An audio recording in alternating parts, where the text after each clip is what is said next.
બાર એસોસિએશનની ચૂંટણીના પરિણામો જાહેર થયા છે। મહેસાણા ડિસ્ટ્રિક્ટ બાર એસોસિએશનની ચૂંટણીના પરિણામો જાહેર થયા છે। એડવોકેટ RN બારોટ પ્રમુખ તરીકે ભવ્ય વિજય થયો છે। નવી ટીમ રચાઈ છે। મહેસાણા ડિસ્ટ્રિક્ટ બાર એસોસિએશનની તાજેતરમાં યોજાયેલી ચૂંટણીના પરિણામો જાહેર થતાં જ વકીલ વર્ગમાં ઉત્સાહનો માહોલ જોવા મળ્યો છે।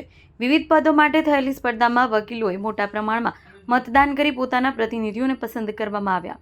પ્રમુખ પદ માટે 3 ઉમેદવારો વચ્ચેથી સ્પર્ધામાં એડવોકેટ RN બારોટ 359 મતોથી ભવ્ય વિજય પ્રાપ્ત કરી પ્રમુખ તરીકે પસંદગી મેળવી છે। ઉપપ્રમુખ પદે 3 ઉમેદવારોની વચ્ચેની ચૂંટણીમાં એડવોકેટ ભગીરથ કુમારે 98 મતોથી જીત નોંધાવી છે।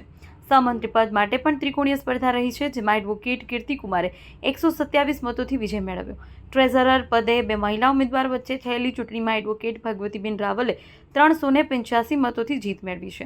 મહિલા પ્રતિનિધિ LR પદ માટે 2 મહિલા ઉમેદવારો વચ્ચેની સ્પર્ધામાં એડવોકેટ ફાલ્ગુનીબેન પટેલે 165 મતોથી ભવ્ય વિજય મેળવ્યો છે, જ્યારે મંત્રી પદે એડવોકેટ લાલસિંહ જસવંતસિંહ બિનહરીફ વરણી કરવામાં આવી। પરિણામ જાહેર થયા બાદ નવા ચૂંટાયેલા પ્રમુખ એડવોકેટ RN બારોટે જણાવ્યું કે બાર એસોસિએશનના એકતા અને સહકાર જાળવીને તમામ નવા ચૂંટાયેલા પ્રતિનિધિઓ સાથે મળી વકીલ હિતના પ્રશ્નો માટે મજબૂત રીતે કાર્ય કરવામાં આવશે।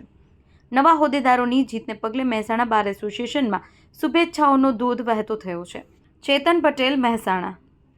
ફાલ્ગુની પટેલ, એડવોકેટ, મહેસાણા બાર ડિસ્ટ્રિક્ટ બાર એસોસિએશનમાં ચૂંટણી હતી। એમાં મેં LR તરીકે LR તરીકે ફોર્મ ભરેલું હતું। એમાં આજે મારી જીત થઈ છે અને 165 મતોથી જંગી જીત થઈ છે અને મહેસાણા બારના વકીલોને હું ખૂબ ખૂબ આભાર માનું છું કે એમને મને આ જીત અપાવી બદલ બધાનો ખૂબ ખૂબ આભાર। મહેસાણા ડિસ્ટ્રિક્ટ બાર એસોસિએશનની જે ચૂંટણી થઈ એ ખૂબ જ સુંદર અને સ્નેહભર્યા વાતાવરણમાં ચૂંટણી થઈ અને બધા જ ઉમેદવારો જે જીત્યા છે એ મહેસાણા ડિસ્ટ્રિક્ટ બાર એસોસિએશનની એકતા અને સંગઠનના કારણે જીત્યા છે। એ બધા જ હું અભિનંદન આપું છું અને મહેસાણા ડિસ્ટ્રિક્ટ બાર એસોસિએશનના તમામ એડવોકેટ મિત્રો જેઓએ વોટિંગ કર્યું છે અને મત આપ્યા છે એ બધાનો ખૂબ જ અભિનંદન આપું છું। વિજેતા ઉમેદવારો વકીલોના સંગઠન માટે, વકીલોના હિત માટે અને મહેસાણા વકીલોને કોઈ પણ પ્રકારની ક્યારેય તકલીફ ન માટે તે પ્રમાણે સકારાત્મક કામગીરી કરશે। કેટલા વોટથી વિજેતા થયેલા છે? મને કુલ 578 વોટ મળ્યા છે।